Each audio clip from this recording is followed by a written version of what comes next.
In this episode, episode 15 of the Daily Hustle, we talk about how to use checklists effectively, why it's a must-have for your business for you to be successful and reach your full potential. And Marshall Morris has his worst impersonation for a Daily Wins of the Week yet.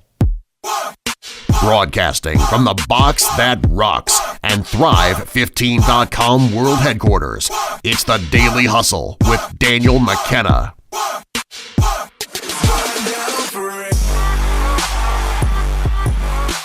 What's going on, guys? Daniel McKenna over here, Marshall Morris over there. This is episode 15 of the Daily Hustle. In this episode, we're going to talk about how to use checklists effectively, which might be the biggest thing you've ever done for your business. Which is kind of a big statement, but it might legitimately be the biggest thing that you've ever done for your business is creating and then using checklists effectively. Marshall, before we dive into this, because we have a question from a Thriver here that we're going to get into, give your 8-second take on checklists and how you feel about them. If you don't have checklists in your business, I hope you fail.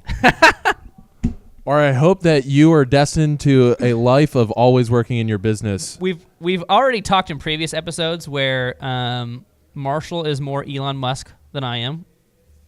And my feeling was that without checklists, you are eventually going to fail, or at least never reach your potential. And Marshall actually wants you to fail if you don't have checklists and reaching your potential. Like, he actually wants you to fail. Can I provide some context? Okay, yeah, that's fine. I guess so. Provide some context. No, it's just you see a lot of business owners that like get into this. The business owners that I work with, business owners that I'm working with earlier today, literally the guy is having crazy success. Okay, and that is you can either look at it as one of the best things or the worst things that has ever happened to him, because now he's having so much success and he can't get away from the business because he loves the success, but he doesn't like working the entire time in the business. And so specifically, and I know that you're watching this, you're tuning in because I told you to tune in to watch this show. So I know the person that I'm specifically talking about is watching this show right now. But I see this in businesses where people, they love the success, but they don't have the checklists in place. And therefore, the job, what they're doing, which once was a hobby or a passion, is no longer a hobby or a passion. It's not a joy in their life because they have to work or else the success will stop. Yeah. And so they become hostage to the business. We talked about this in previous episodes, episode 12 specifically, about the difference between being self-employed and owning a business. And self-employed just means that you no longer have a different boss, like you're the boss, but you're also the employee. And like Marshall said, you're now hostage to your business. You're having success, which is awesome, but now you are hostage to your own business, which isn't what you want probably when you got into it. And let's be clear, I would say most people, they do not want that. I would say that's where most people end up. In most people, they do not want that. There are some people that do want that. I agree. There's some people that just love their thing. They love their thing, and they don't want to manage people. Yep.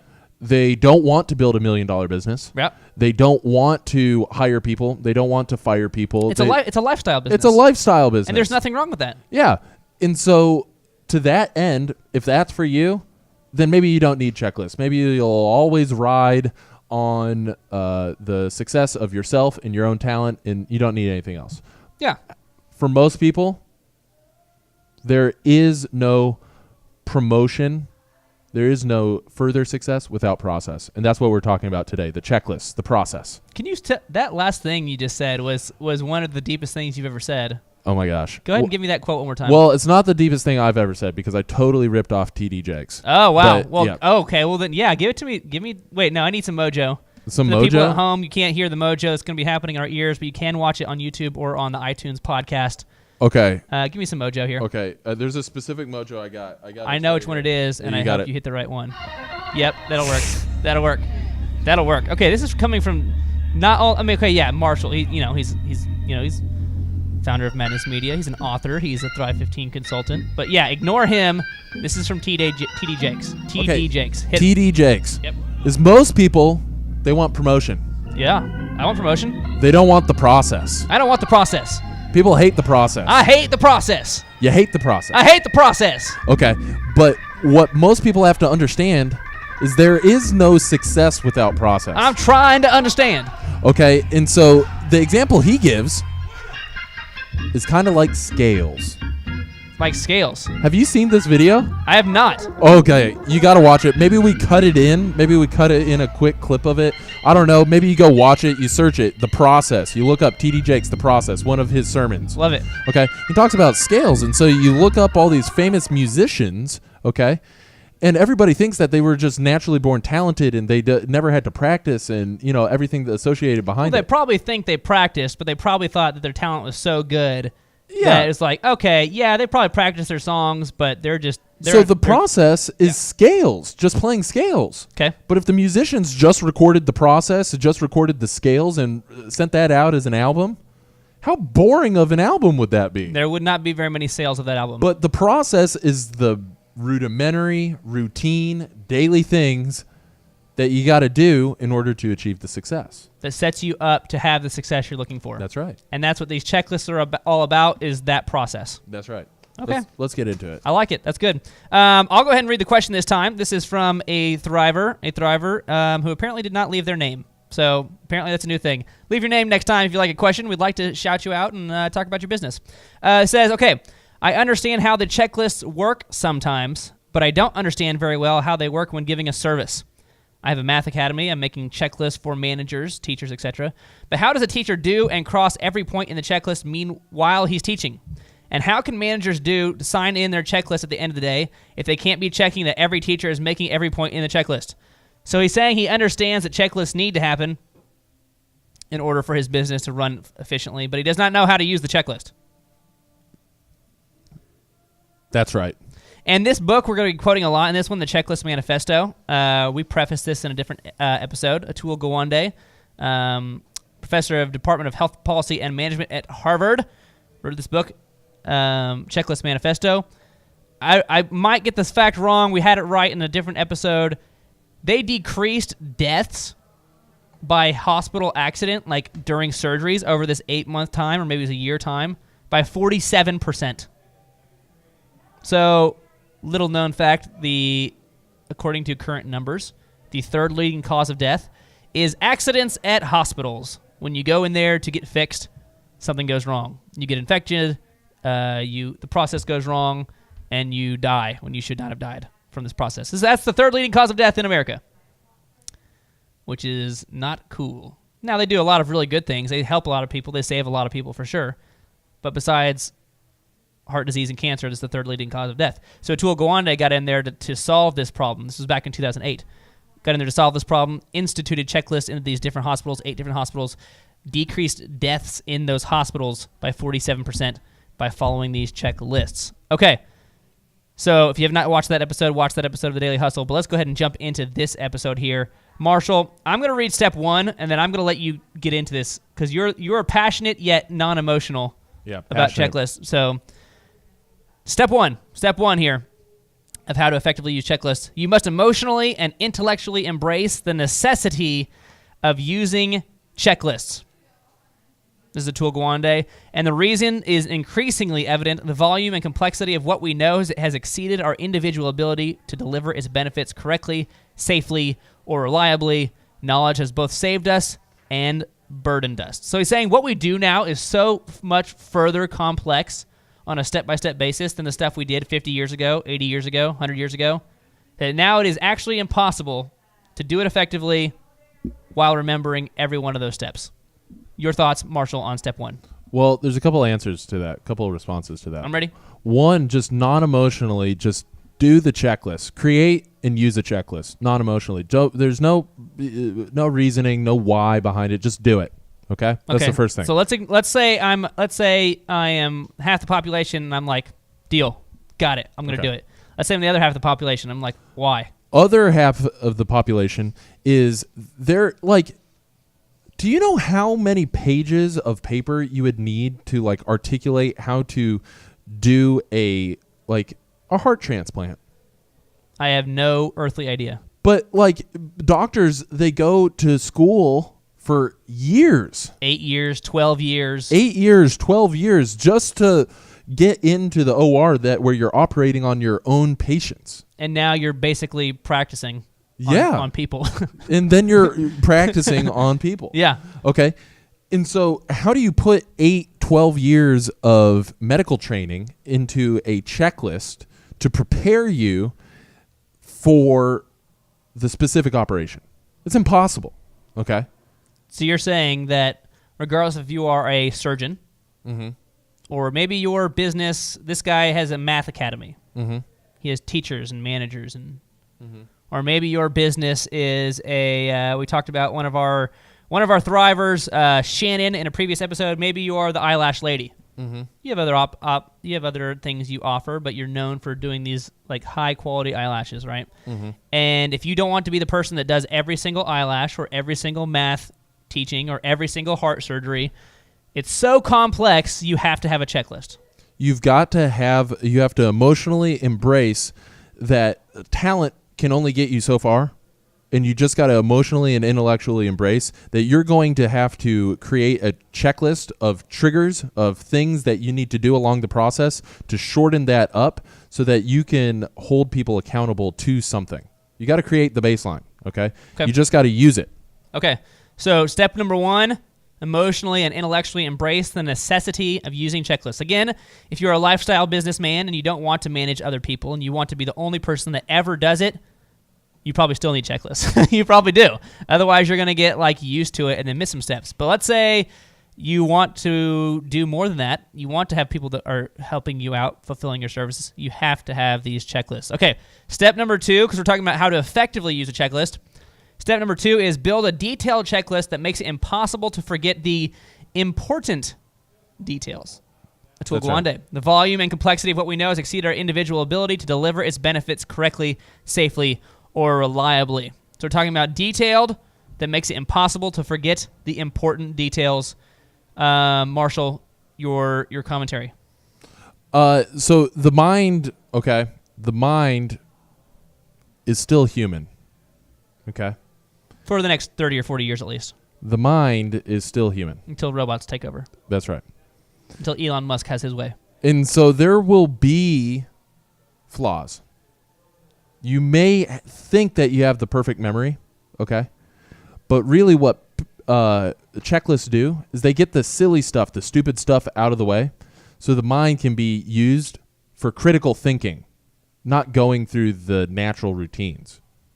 So okay. for instance, I'll chime in here just a little bit. For instance, I co-founded and co-own a photo company, epicphotos.com, and there are, when you're shooting and then editing an event or a wedding or a headshot session, there are dozens and dozens of steps along the way. You have to shoot in a certain format. You have to import them. You have to load it into this file. You have to name it this way. It's all there, right? In addition, there's also the creativity of the editor to actually make it look good. Okay? So by the mere fact that there are checklists, that there are steps to say, do this, do this, do this, it takes such a mental burden off of the editor and off of the person that's checking on the stuff to know that if all they do is stay creative and work hard to make it look good and then follow these steps, it's going to turn out good. It takes a lot of that mental burden off of you to remember what you're doing and, in fact, focus on the quality of what you're doing. Just wanted to throw that in there. That's my personal experience. As we get into this next one, there's another thing that I want. Sam, can you run out, as Dan and I get into this next section here, can you run out and get my book, my Checklist Manifesto book on my desk? Thanks, Sam. Thank you, Sam. So we'll go ahead and get into step 3. I want to give the people that quote for step 2, but we're going to get into step 3. So the first thing is, 1, specifically, you got to get all the details onto the paper. Okay? You got to get everything that's in your mind, everything, the know-how, whether it's doing surgery or whether it's doing, operating an accounting firm, whether it's specifically how to create graphic designs, whatever that is, you got to, thank you, Sam. You have to get everything that's in your mind and get it onto paper. This is the Checklist Manifesto book, and I'm going to look this up as Dan gives you step 3. Okay, so he's getting into that. Step 3, we'll move on to step 3 here. Step 3 is, once you've built the process layer, insist on the presentation layer being usable. Okay, what's the quote? We don't like checklists. They can be painstaking. They're not much fun. But the issue here is more than laziness. There's something deeper, more visceral going on when people walk away, not only from saving lives, but from making money. It somehow feels beneath us to use a checklist, an embarrassment. Again, he's talking about doctors and people that went to Harvard and very smart people here, and you at home. It runs counter to deeply held beliefs about how the truly great among us, those we aspire to be, handle the situations of high stakes and complexity. The truly great are daring. They improvise. They do not have protocols or checklists. That's what we think. Maybe our idea of heroism needs updating. Marshall, you ready yet? Yeah, I'm ready. Okay. So we're talking about process layer and presentation layer. We're talking about how our heroes we think are just all natural, just wonderkins that can pull it off on the drop of a hat and have no processes. Maybe we need to update that thought. What are your thoughts? So it's step by step here. 1, you got to get everything onto paper. Yep. 2, you got to insist that the presentation layer be usable. Okay? Be usable. So, step one, check this out. This is on page. Everybody that's following along in your own books. We're in step 3, right? Still? Yeah, I'm going back to step 2. Okay. Okay, I got one for both. Okay. 177. Okay, check this out. The fear people have about the idea of adherence to protocol is rigidity. They imagine mindless automatons, heads down in a checklist, incapable of looking out their windshield and coping with the real world in front of them. But what you find is when a checklist is well made is exactly the opposite. The checklist gets the dumb stuff out of the way, the routines your brain shouldn't have to occupy itself with. Are the elevator controls set? Did the patient get her antibiotics on time? Did the manager sell all their shares? Is everyone on the same page here? And lets it rise above to focus on the hard stuff. Like, where should we land the plane? Okay, so that is what the checklist is doing. Okay, that's why you got to get all the dumb stuff on paper. Page 176 of the Checklist Manifesto. That's right. Go get that book. That's right. Now, the second step here is the presentation, or the third step, the second layer, if you will, is the presentation layer, is how is that communicated? So you'll see that a lot of business owners is they'll put literally everything on a checklist. And that couldn't be more wrong, because the tension, this is page 138. Check this out. I highlight and circle everything, so it makes it easy to find. But this proved to be the most difficult part of the exercise. An inherent tension exists between brevity and effectiveness. Cut too much and you won't have enough checks to improve care. Leave too much in and the list becomes too long to use. Okay? So if it's not practical, if it's not usable, it's not right. Okay? So the presentation layer is huge. And the presentation could be anything. It could be a sales script. It could be a paper checklist. It could be a laminated card for It's what you're checklist. actually using while you're actually working. Yeah. It could be software. It could be a website. The checklist, there is no like paper checklist that they have in the OR, but literally what they did is they put metal tents over the surgical utensils, and that was their check. And on the metal tent, they wrote, did the patient get the antibiotics on time? And then when they pick up then the metal tent over the scalpel, it says, are we actually cutting into the right arm? Or are we cutting into the right leg? Or should it be the other leg? And it just incorporated those different checks into it. So there's checks in the system just to dummy-proof it from doing anything crazy. It's not teaching you how to do surgery, the presentation layer. That's right. It's just teaching you, don't forget these important steps. Yeah, it's the how it's communicated. So, for instance, when we started editing videos here 3 or 4 years ago for Thrive15, the checklist for actually recording and editing a video with all the graphics and everything was literally, I believe, 28 pages long. Yeah. 12-point font, 28 pages long. That's how you that's how you shot and edited one of our videos. Okay, that's how like, okay, so that was the first part. That was the process layer. That was getting everything out on paper. That's what we use to train new people. That's what we refer to when something goes wrong. That went wrong. Did you check? Did you do this? Did you do this? Okay. The presentation layer, what you actually used while you're actually working and actually editing a video and shooting a video was more like a page or a page and a half long. It got the most important parts down and said, did you do this? Did you do that? Did you do this? Did you do that? Right? It's not training you again how to do it. It's making sure you didn't miss anything important. You just gave us a lot there on process layer and presentation layer. Any last thoughts on that part, Marshall? No. Step 3. For those two, I'm out. I'm out for that one. Okay, so that was step 3. Step 4 here, again, effectively using checklists that's going to change your business. Step 4, insist on discipline. Again, Atul Gawande. He's the man. Checklist Manifesto. This whole segment, I think we've already had segments sponsored by Checklist Manifesto. We're going to have this whole segment sponsored by Checklist Manifesto. Go get that book. It's a great book. He says, insist on discipline. What is needed, however, isn't just that people working together be nice to each other. It is discipline. Discipline is harder than trustworthiness and skill, and perhaps even than selflessness. We are by nature flawed and inconsistent creatures. We can't even keep from snacking between meals. We are not built for discipline. We are built for novelty and excitement, not for careful attention to detail. Discipline is something we have to work at. So if your job or your business is less exciting than operating on a human heart or a human brain, you probably need a checklist. That's right. And you need the discipline to actually follow through with that checklist. Marshall, talk to me about discipline in following these checklists that we took a long time to build. We built it all up. We're now trying to institute it, and nobody's following it. Talk about the discipline. You got the whole reason for the checklist is you have to have something to hold people accountable to. And so the discipline to use it, okay, you got to tell people you have to have the discipline to use it. And 2, you got to fire people that don't have the discipline to use it. So one of the things that we hire for are, do you have the discipline to follow the checklist? Because we know the checklist works. And if you don't have the discipline to use it, then we fire you. That's simple. Pretty simple. Don't have to make it more complicated than that. No. Here's the checklist. Got to use the checklist. If you don't use the checklist, here's the thing. For us, before it was fines. It was first fines, and then it was firing. That's how we handled it. We said ahead of time, if you don't use the checklist, there's this amount of fine. If you do it again, you're gonzo, because you got to use this checklist. You have to insist on that discipline, okay? Because we see it a lot. We see people put together checklists and get it out to their team, and their team never uses it. Again, in this book, he says if it's a good checklist, they'll actually use it. So yes, you do need to keep updating it and work with your team to get it better, get it where it needs to be. But if they never use it, you'll never improve those systems. That was step 4. Step 5, train your team that nobody is smart enough to operate without a checklist. Maybe you know that you need checklists, but does your team know that you need checklists?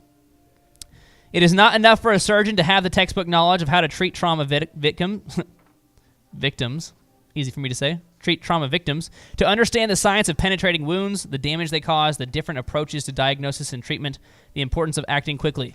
One must also grasp the clinical reality with its nuances of timing and sequence.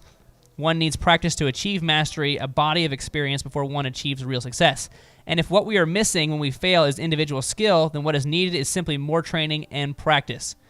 So what he's saying is, yeah, things could go wrong, but your team has to know that you have to use that checklist, because when you follow the checklist and it doesn't work, you now know what you need to train on.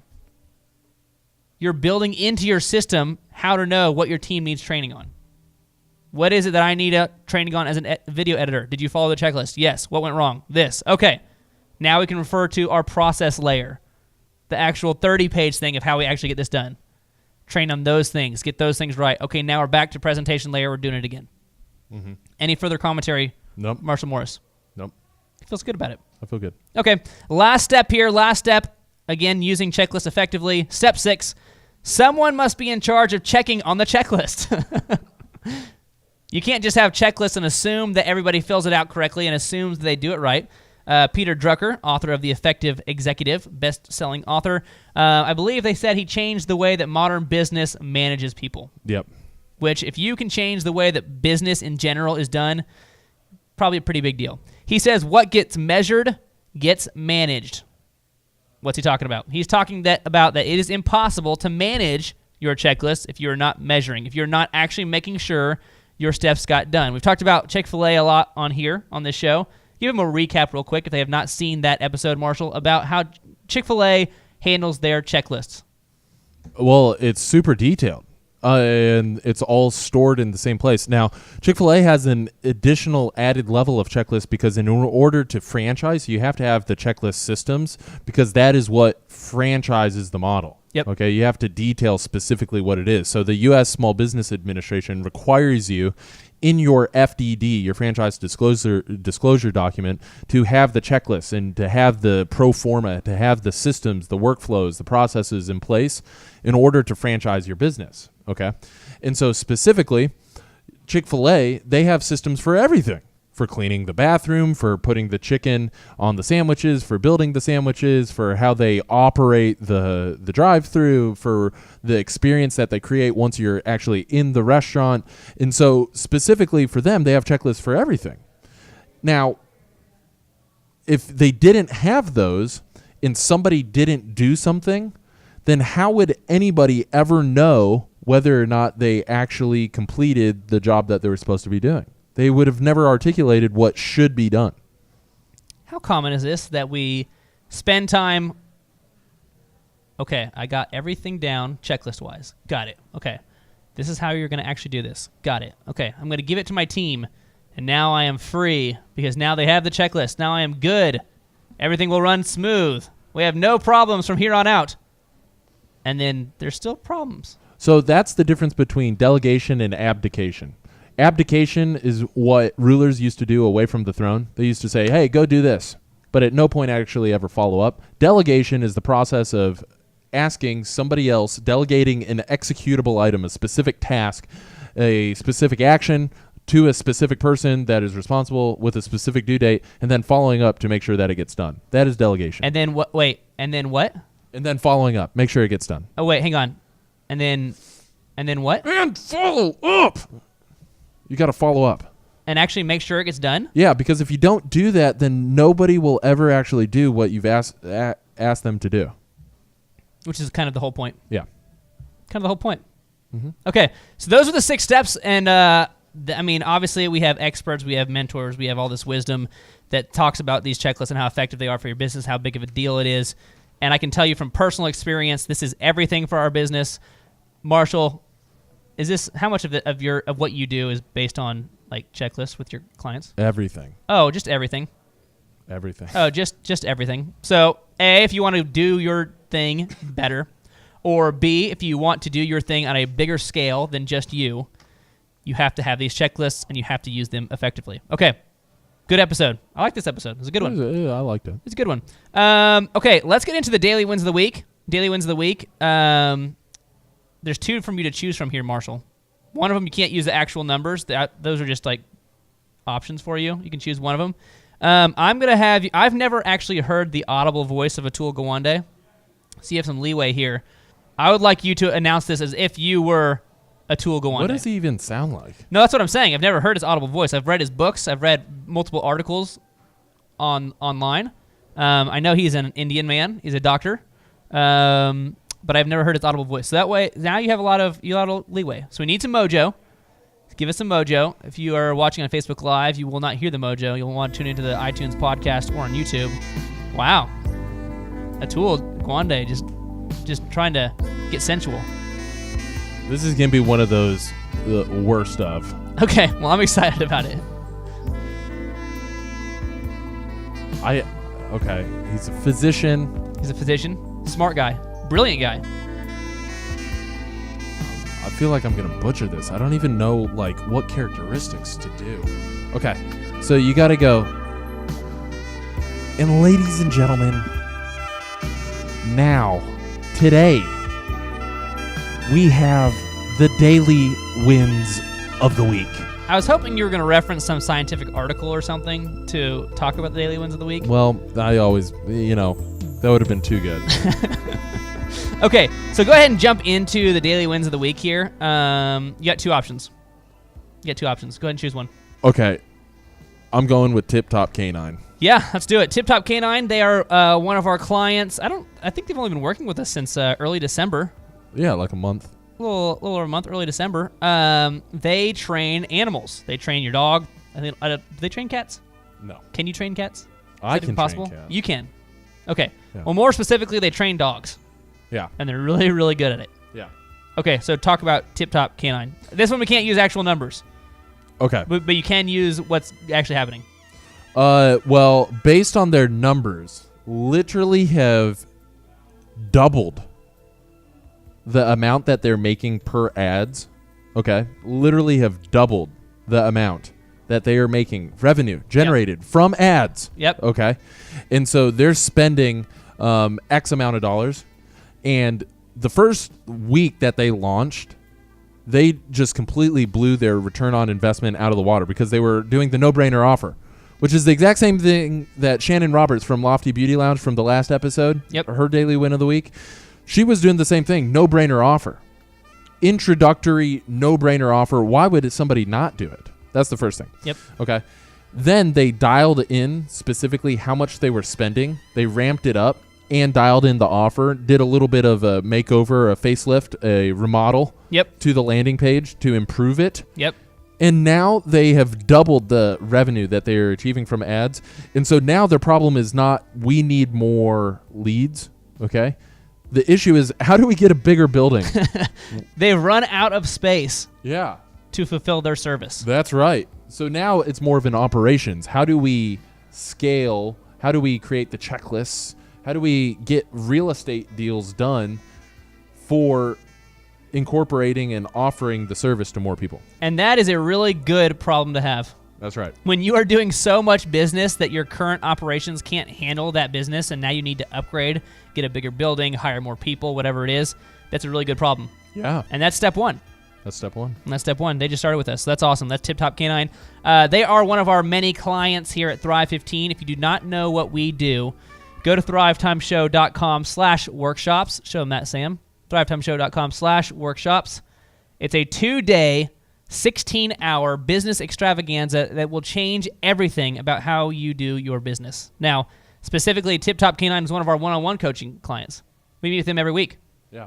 And there's dozens and hundreds of them across the nation and thousands of people on our online platform, thrive15.com, where you can just watch videos if you want to. Or go to thrive15.com and fill out a business evaluation.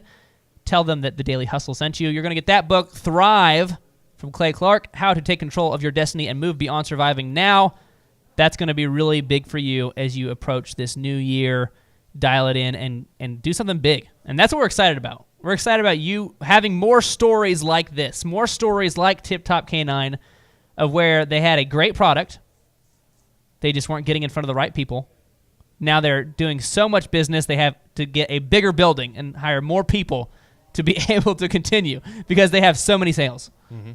That's a great thing. Mm-hmm. Okay. Well, that has been it for today for the Facebook Live audience. Thank you for tuning in. For those of you on YouTube and iTunes, thank you for tuning in. Keep watching. We love it. We'd love to hear more comments and questions from you. You can hit us up on Twitter and on Instagram as well. Marshall Morris, that's it for today. Anything else from you, buddy? Is that a new hat? No. Certainly not. Have I seen you wear that hat before? I'm pretty sure you have, yes. Okay. Okay, well, we'll end on a high note. That was Marshall Morris. I am Daniel McKenna. This has been The Daily Hustle. Bam.